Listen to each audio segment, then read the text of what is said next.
Alors, cette petite capsule vidéo va montrer comment Excel comprend des heures et des dates. C'est standard dans normalement tous les tableurs. Il faudrait que je vérifie dans Calc, il me semble que peut-être que c'est légèrement différent. Mais en tout cas, dans OnlyOffice et dans Excel, ça fonctionne de la même façon. Donc, on va taper ici, il s'agit de heures, minutes, secondes. On les sépare par des 2 points. Donc, faut bien savoir à quoi on a affaire. Et en réalité, ici, voilà, c'est très très simple. Si on tape ça, donc quand on va taper par exemple 06 2.00, il va comprendre ça là de manière assez naturelle comme étant une heure. Et pourquoi? Parce que, en fait, si on fait simplement, on prend la peine d'aller le mettre en format général, il va afficher 0,25. Alors, d'où ça vient ça? Ben, c'est un petit peu particulier, c'est parce que il va faire des fractions, donc du jour, en sachant évidemment que quand on est à 24 heures, que j'écris ici, voilà. Ben, en fait, pour lui, 24 heures, c'est 0 heure. Hein, donc, ça revient, il va le transformer.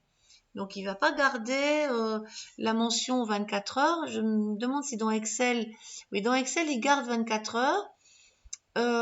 C'est vrai que dans OnlyOffice, par contre, il l'a transformé. Sitôt qu'on l'a tapé, il l'a transformé en 0 heure. Mais c'est la même logique. C'est que chaque fois, derrière se cache une fraction de 24. Donc, si on a tapé 6 2.00, il va rajouter le format donc là des secondes, on peut enlever, et il va, si on enlève le format de l'heure, il va vous afficher 0,25. Si on a fait taper 12 heures, en fait, 12 24e, c'est 2K, là, c'est 0,5. Et de la même façon, si on avait 18 heures, qu'il a mis dans ce format-là, mais qu'on peut transformer, eh bien, il vous afficherait que c'est 0,75. Donc, derrière 18 heures, il y a 0,75. Derrière 23 heures, il y a une fraction. Je m'aperçois que je n'ai pas changé mes valeurs ici, ce n'est pas très malin, parce que du coup, ça n'est pas correct dans l'explication. Mais voilà, on y arrive. On fait des collages, mais un peu malheureux. Et ici, évidemment, on est dans 23 24e, qui ne font pas du tout un quart, on est bien d'accord. Et c'est vrai que si on fait à la machine à calculer 23 divisé par 24, si vous ne me croyez pas, vous verrez bien que ça fait 0,95 833.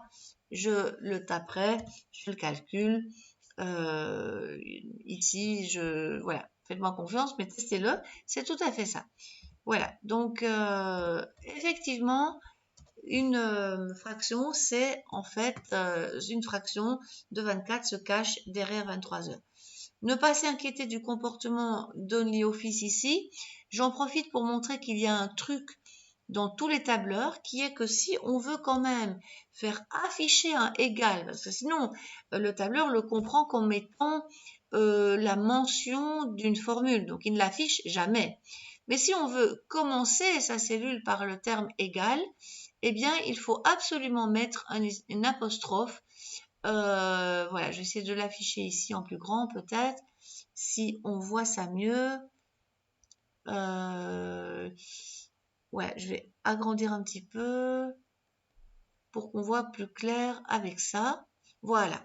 Donc, si vous tapez ce petit symbole apostrophe, qui est l'apostrophe classique, hein, en fait, voilà, vous allez avoir le égal. Ça ne sera plus une formule, mais c'est ce qui m'aura permis, évidemment, d'afficher des consignes avec la formule dedans. Alors, dans un autre ordre d'idée, il y a les dates, et c'est tout à fait la même logique. Derrière une date se cache un nombre, lequel? En tout cas, dans OnlyOffice et dans Calc, se cache le 1er janvier 1900, c'est le nombre 1. en gros, c'est le premier jour à dater du 1er janvier 1900. On l'a décerné à ce nombre-là, on lui a attribué, donc à cette date, on a attribué le nombre 1. Au 2 janvier, on a attribué le nombre 2. Au 3 janvier 1900, on a attribué le nombre 3. Et ainsi de suite. Ce qui va évidemment permettre de faire des différences entre des dates. On voit bien qu'entre le 8 janvier 1900 et le 1er janvier 1900, en réalité, on fera 8 moins 1. Donc, c'est extraordinaire ça, parce qu'on va pouvoir faire les calculs comme il y avait dans votre calendrier. Ça fonctionnera très bien. Alors là, je suppose que c'était 366 parce que on avait commencé à 1 ici. Et l'année d'après, on a 365 jours plus 366 et on est à 731. Et donc, en réalité, maintenant, aujourd'hui, eh bien, derrière cette date se cache le nombre 43 977 parce qu'on est le 43 millième, j'y arriverai, le 43 977e jour à dater du 1er janvier 1900. Voilà comment fonctionnent les dates dans Excel et les heures. Si on veut changer quoi que ce soit dans les formats, souvenez-vous qu'il fallait aller simplement soit dans format, soit dans claque format, enfin ça dépend un petit peu des tableurs. Sinon, on va ici dans autre format. On voit bien qu'il a affiché différentes possibilités. Et par exemple, si on veut avoir juste les heures et les minutes, on choisirait ce format. Et là, évidemment, on voit mieux de quoi il s'agit. On peut aussi rajouter les termes H, S, etc. Je vais le montrer, je vais switcher sur Excel par exemple. Voilà. Si on veut donc montrer un petit peu d'autres formats, ici, quand on est dans Excel, soit on va dans personnaliser, donc si on trouve tout ce qu'il nous faut, soit alors on va encore dans nombre.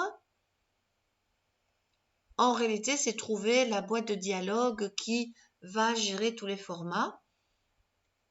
Et la même logique va être d'application. On va pouvoir taper des J, enfin des M pour les minutes, des H pour les heures, des S pour les secondes. Et vous allez voir ça. Si jamais on veut avoir une idée, on va dans la catégorie heures.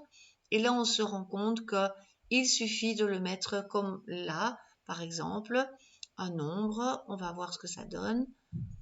On clique sur OK. Donc là, ce qu'il faudrait taper, c'est 0H00.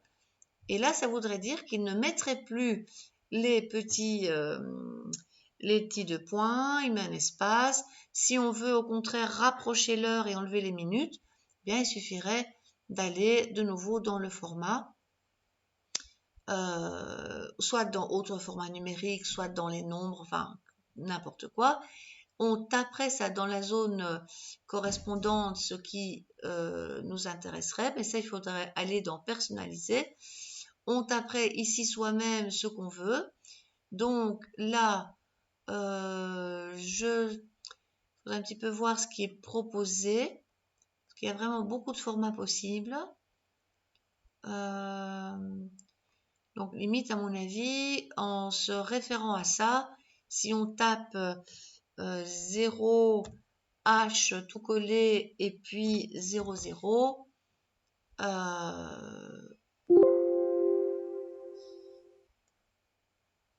oui, alors là, manifestement, c'est pas tout à fait ce que je voulais dire. Je pense que là, je chipote. Voilà, ça c'est vrai qu'il va falloir un petit peu revoir ça. Manifestement, il faut utiliser cette syntaxe-là.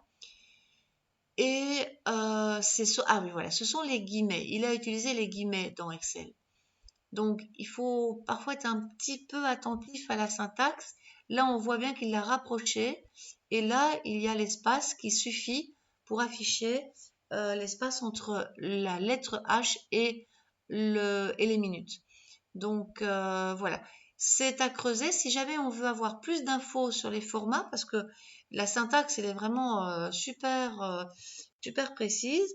Mais on peut, dans la boîte de dialogue des formats, dans tous les tableurs, afficher ça. Je vais faire un petit tour dans Calque pour voir comment ça fonctionne. Mais en gros, on regarde dans l'aide, on cherche sur Internet